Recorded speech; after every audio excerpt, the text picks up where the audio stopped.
We'll talk about a return on your investment, right? I mean, just the difference in the valuation possibly from 2017 to now, you could understand why this idea never even got off the ground because they weren't in a position to even consider selling. I would imagine, Nate, that Saudi Arabia would consider making another offer in the future. Maybe that's the near future, maybe it's down the road. But if they were and the ownership changes, like what would you think of a Saudi Arabian buyout? Would it change the way things are done, the way that we view the sport? Yeah, I think it's a really good question because I think ultimately that's what has to underpin this. I don't think this is the last we'll hear of this story. I mean, you just got to look at the other examples we have. I mean, the World Cup, I know it wasn't Saudi, but it was Qatar and it had similar issues to what you might expect from, Saudi ownership of something. Um, Unbelievable in terms of the infrastructure that was built there Yeah. at the World Cup. As an event, obviously, I mean, there was a graph going around, wasn't there, that it showed the money that was spent at World Cups before and then in Qatar and just how much more money it was. Exactly the same with Saudi. I think the issue is, you get into the kind of the murkier depths of some of the politics behind Saudi and whether drivers, right now Saudi doesn't own Formula One, but yet we've had, we spoke about it on a pod a couple of weeks ago about and we're not exactly sure exactly what it looks like yet, but this clamp down on political speech and stuff like that.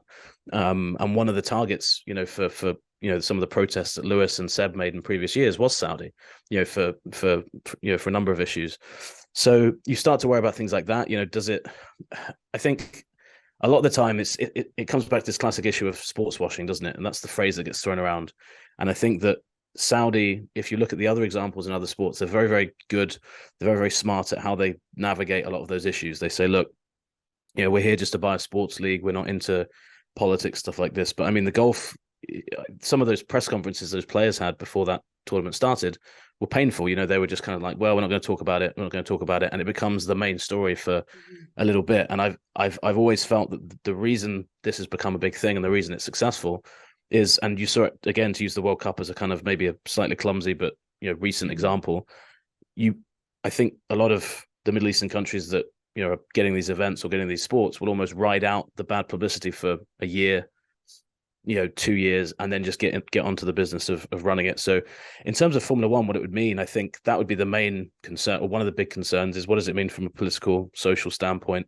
Obviously, there's, We Race as one, F1's trying to push inclusivity, diversity, stuff like that. But I think on a wider scale as well, I think Laurence alluded to it, what does the schedule look like in future? Are Saudi going to really turn around and say, Monaco, you can keep having the kind of sweetheart deal that you have currently? Are they going to look at, races like Silverstone, stuff like that, and say, well, actually, we can get way more money, a Mhm. return on that investment that we've made from other places? So the sport, I think, would start to look drastically different to what it looks like now. You then include sponsors. You include, probably, I would imagine you'd have at least one or two pay drivers from the region. And that's not to say you're not going to find good drivers from Saudi Arabia, but right now there's no obvious candidates who would jump to F1. So I think there's all these things, there's all these things that kind of come into play. So I think, and you kind of get elements of that every time you change leadership, but I think this is so complete and it's such a wide ranging, or would be such a wide ranging takeover were it ever to happen, that I think if you were to kind of, I guess, itemize Formula One into every facet, everything that it is, I think it would impact everything, because it would have to, because the Yeah. Saudis would come in and say, we want this to look like our sport. We want this to look like something we own and we control.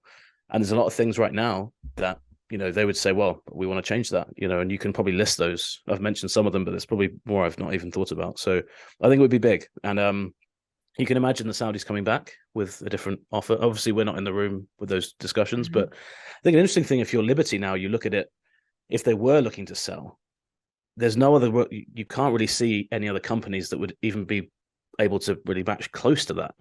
So I think that's also where that kind of money is interesting, is there's not really companies. You see some takeovers that are in that region, but they've really narrowed the market of other companies, other investors that could even come close to kind of matching that kind of offer. So it's almost kind of pushed the playing field, so far away from a lot of people that might have been interested in becoming a stakeholder in Formula One. Yeah, it's obviously a hypothetical at this point, but it's such a fascinating one to kind of dive into. Laurence, do you think it's purely coincidence, or do you think that there's some kind of correlation between the FIA recent ban of political statements and possibly this news coming out when it did? I think it's really a coincidence, and actually the FIA's stance on it, based on Mohammed bin Sulayem, the FIA president's tweets shortly after the news came out in the last couple of days, is that he's kind of warned against these inflated price tags, and he says any potential buyer is advised to apply common sense, consider the greater good of the sport, and come with a clear, sustainable plan, not just a lot of money. Now, I don't think this is necessarily a political statement by Mohammed bin Sulayem. It's more just saying, look, we can't get carried away with how much this sport's worth. And I think a lot of the concerns, as he lays out, the future impact on promoters in terms of increased hosting fees and other commercial costs and any adverse impact. So again, it's really just whether whoever comes in and pays 20 billion, what are they going to do to try and recoup that cost and how they do it. So I honestly don't think that the restrictions, we shouldn't really call it a ban, because potentially drivers can still protest if they get sign off from the FIA. I don't think that is necessarily related, although of course the FIA were probably aware of this bid, or may have got wind of it because it happened last year. But I think an interesting thing in all of this is the FIA's role in the ownership of Formula One. Mm-hmm. Where it stands, what rights it has, and its relevance going forward in Formula One, because we discussed that, we've alluded to it on a number of occasions, because there seems to be increasingly battlegrounds being drawn between the FIA and Formula One. The most obvious recent one was the Andretti entry, which the FIA seems to be very much behind, and Formula One is a little bit more lukewarm on, and whether Andretti Cadillac will come in 2026. To do a bit of a history lesson into the ownership of Formula One and why this is actually very complicated, is that the commercial rights that the Formula One group hold, or Formula One management hold, are on a 100-year lease from the FIA, from 2010 to 2110.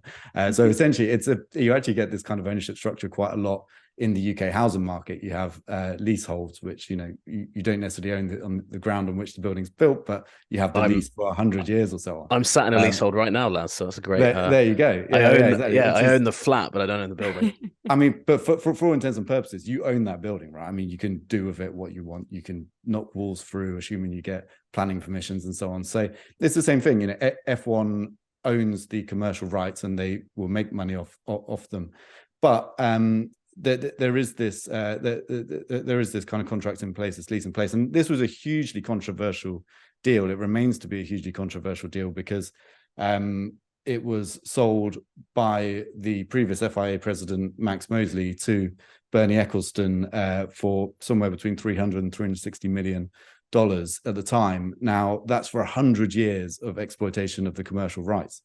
So clearly, Formula One's made its money back already on the money that it paid the FIA, plus more and more and more. And now we're talking about it being sold, but for 20 billion. So, when we talk about why is the FIA still relevant, well, technically, due to this lease, they still actually own Formula One and the commercial rights. But one of the reasons that lease existed in the first place was the European government essentially decided that they wanted to split, for monopoly reasons, the commercial rights and the running of the sporting side. And so that's where Mosley and Ecclestone came to this agreement, and it was moved on.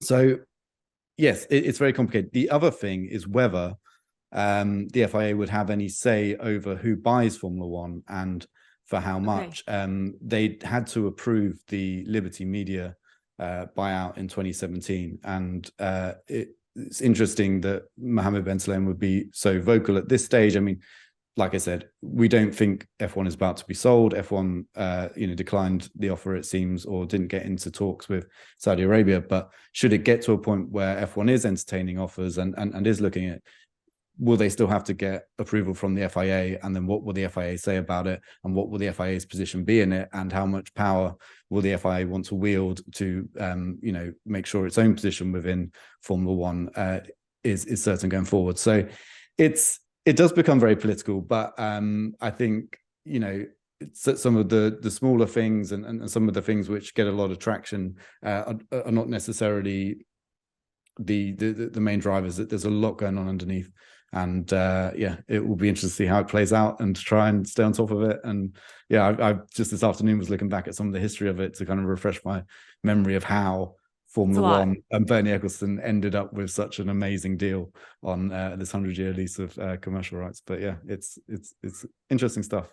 Take me down that path though, because I think at face value, you would assume, okay, Liberty just has to agree to sell and then just we'll make all this money and be gone. But a couple entities have to approve of this, right? They all have to be on the same page to make this happen. Yeah. So my understanding is the FIA do. I found a Liberty Media investment prospectus that talked about the 100-year lease and that that it was necessary for the FIA to sign it off, but it said there were exceptions, but it doesn't detail what the exceptions are. And I haven't seen the 100-year lease, so I couldn't tell you exactly, but maybe there is a way around it. And I think a lot of it will depend on lawyers getting in a room and deciding, but it would be very unusual for the FIA to stand in the way. F1 shares in F1 have changed hands a number of occasions since basically the late 90s through to Liberty's buyout of the controlling shares in 2017. Lots of different owners have come in and out, and the FIA have never blocked any of them as far as I'm aware. I wasn't working directly in the sport in the early 2000s, and so I don't know exactly, but I'm pretty sure that they've never blocked something like that. And a lot of the time it was Bernie Ecclestone working to basically ensure that there was investment in the sport, but also ensure that he retained control. And then for a long period of that time, his good buddy Max Mosley, the head of the FIA, kind of working with him and making sure that they both had a backbone of power that they could make sure they could still make the decisions. But of course, that all changed in 2017 for Bernie when he was kicked out by Liberty Media. So it's a different world now, and I think there's a lot more regulation as well on these kind of deals than perhaps there was in the past. Thanks so much for watching ESPN on YouTube. And for more sports highlights and analysis, be sure to download the ESPN app. And for premium content and live streaming, subscribe to ESPN Plus.